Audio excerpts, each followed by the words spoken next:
There's a reason Donald Trump will never travel outside his little cuddly bubble of easy interviews and softball questions. The reason he only will talk with people at Fox or Newsmax or right-wing content creators, and it's because he knows if he is ever pressed on a real question, he will just implode. Even when he's asked the easy questions, still he finds a way to mess it up. And that is exactly what happened today with his interview with Bret Baier. Bret Baier asked him about lowering costs, asked him about Elon Musk's corruption, questions that Donald Trump does not have answers for, and he stunned Bret Baier with how ridiculous he sounded. And we are going to get into all of that. But before we do, if I could quickly ask you to leave a like on this video, and if you haven't already and you enjoy our channel, to hit that subscribe button. It goes a long way, and it really does mean a lot to me. Now let's get into this first crazy clip. All goes to plan. When do you think families will be able to feel prices going down, groceries, energy, or are you kind of saying to them, hang on, inflation may get worse until it gets better? No, I think we're going to become a rich... Look, we're not that rich right now. We owe $36 trillion. That's because we let all these nations take advantage of us.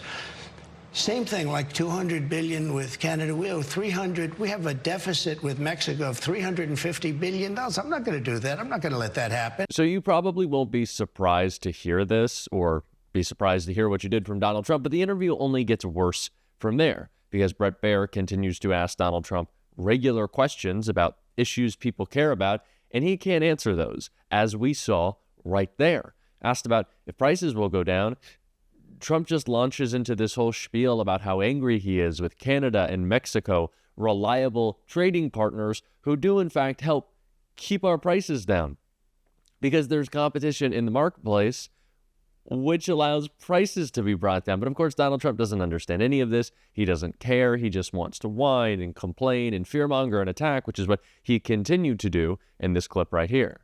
You know, the Prime Minister said this weekend to a group of Canadian businessmen, he was at a private meeting, he said that your wish for Canada to be the 51st state is a, quote, real thing. Is it a real thing? Yeah, it is. I think Canada would be much better off being a 51st state, because we lose $200 billion a year with Canada, and I'm not going to let that happen. It's too much. Why are we paying $200 billion a year, essentially in subsidy to Canada? Now, if they're a 51st state, I don't mind doing it. You said the tariff is a beautiful... Whenever I hear from Justin Trudeau, I think about how he sounds more like what an American president should be than Donald Trump ever has in the entirety of his life.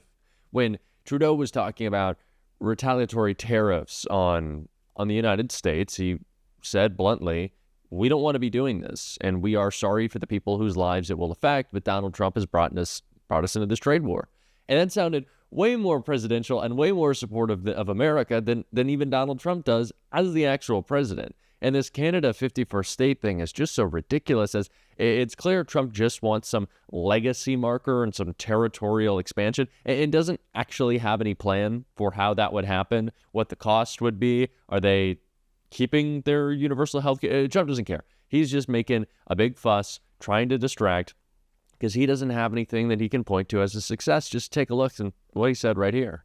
All the swing states. Have you thought about how to try to bring the country together, to reach out or to find common ground? Have you thought about that, or how that might go? I'd love to do it, but I would say this. We have to come together, but to come together, there's only one thing that's going to do it, and that's massive success. Success will bring the country together, but it's hard. And I say it's hard. I just signed a bill allowing for women not to have to be punished by men in sports. In other words, men are not going to be allowed to play in sports against women. It's ridiculous. So when Trump is asked about how he's bringing the country together, his response is, well, look at the transphobic bill I just passed. To attack 11 NCAA athletes and trans kids in middle school and high school who just want to play sports with their friends and just want to hang out with the people they enjoy spending time with after school and learn some really valuable life lessons and get coached by, adults who really care about serving their community. They just want to hang out with their friends. That's who Donald Trump is attacking. That's what he has his sights set on. Those are his goals for unity. It's ridiculous. It's ridiculous. And it only got more ridiculous from there, as every Donald Trump interview does. Take a listen to what he had to say about the real president, Elon Musk. Great help with Elon Musk, who's been terrific. Bottom line, you say you trust him. Trust Elon? Oh, he's not gaining anything. In fact, I wonder how he can devote the time to it. He's so into it. But I told him do that. Then I'm going to tell him very soon, like maybe in 24 hours, to go check the Department of Education. He's going to find the same thing. Then I'm going to go to the military. Let's check the military. We're going to find billions, hundreds of billions of dollars of fraud and abuse. But I campaigned on this, Brett. You could see that Trump was both a little shocked and also a little offended when Bret Baier asked a question on all of our minds. Do you trust Elon Musk? The answer should be no. But I think that, and I would love more reporting on this, but my guess is Elon and Trump are having pretty infrequent conversations because Donald Trump wants to keep his liability out of it. He doesn't want to be blamed for it. And Elon knows that the less he talks to Trump, the more that he can just do on his own and act in whatever criminal and corrupt ways he can and kind of build more of his own power. So I don't think that there is a lot of conversation happening there. And that's why Trump is kind of trying to avoid the question because he doesn't know, because once again, he doesn't care. Elon is doing the job that he wants, which is messaging that they're trimming the fat when that's a lie, that they're saving you money when that's a lie. What Elon's really doing is intimidating government workers to get them to leave because Donald Trump just can't fire them in mass. And that allows Donald Trump to install his own goons under this guise that they're saving you money when in fact they're going to cost you a ton of your own tax dollars when they give Elon the biggest tax cut in history. That's what's going on here. And so no, we don't trust Elon Musk. Of course, he's a criminal. And Chris Murphy perfectly summed that up in this clip right here. Yeah, listen, I think this is the most serious constitutional crisis the country has faced. Certainly since Watergate, the president is attempting to seize control of power and for corrupt purposes. The president wants to be able to decide how and where money is spent so that he can reward his political friends, he can punish his political enemies. That is the evisceration of democracy. You stand that next to the wholesale endorsement of political violence with the pardons given to every single January 6 rioter, including the most violent who beat police officers over the head with baseball bats. And you can see what he's trying to do here. He is trying to crush his opposition by making them afraid of losing federal funding, by making them afraid of physical violence. And so, yes, this is a red alert moment when this entire country has to understand that our democracy is at risk. And for what? The billionaire takeover of government. I'm sure we'll talk about this, but Elon Musk is inside our federal agencies. But let me just say right now, they want to cut the federal budget. They would all disagree that it's corruption or anything else. They want to cut the federal budget and the workforce. Do you have issues with that? Well, I don't, but there is no evidence that that is the goal. Ultimately, at USAID, they sent a whole bunch of people home who are still getting paid. And I think you have to ask, why are they doing this if it's not actually accruing any savings? And to me, again, the reason is that somebody like Elon Musk stands to gain from the closure of USAID. It makes America much less safe around the world, but it helps China. USAID is a thorn in the side of the Chinese government. Elon Musk has many major business interests at stake inside Beijing, and so making Beijing happy is going to accrue to the financial benefit of Elon Musk and many billionaires who outsource work to China. Senator, you have the court process working. A judge has now barred Elon Musk teams from the Treasury database. They have blocked Trump's birthright citizenship executive order. So why not just let the system work? Well, I mean, first of all, we're not sure it's working right now. I continue to get reports from Connecticut that agencies there, like Head Start programs and community health centers, are actually not receiving the funding that they are due.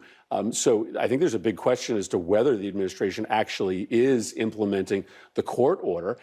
And the pace of this assault on the Constitution in order to serve the billionaire class, it is absolutely dizzying. And so you have to run a full-scale opposition. You can't just rely on the courts. Ultimately, you've got to bring the American public into this conversation because we need our Republican colleagues in the House and in the Senate ultimately to put a stop to this. You cannot just rely on the court system when the challenge to the Constitution Constitution and the billionaire takeover is so acute and so urgent. You talk about the American public. According to a recent Reuters Ipsos poll, a majority of Americans, 56%, support freezing U.S. foreign aid programs, excluding the life-saving assistance. So what would you say to those people when Donald Trump and Elon Musk say, what we are trying to do is exactly what you want?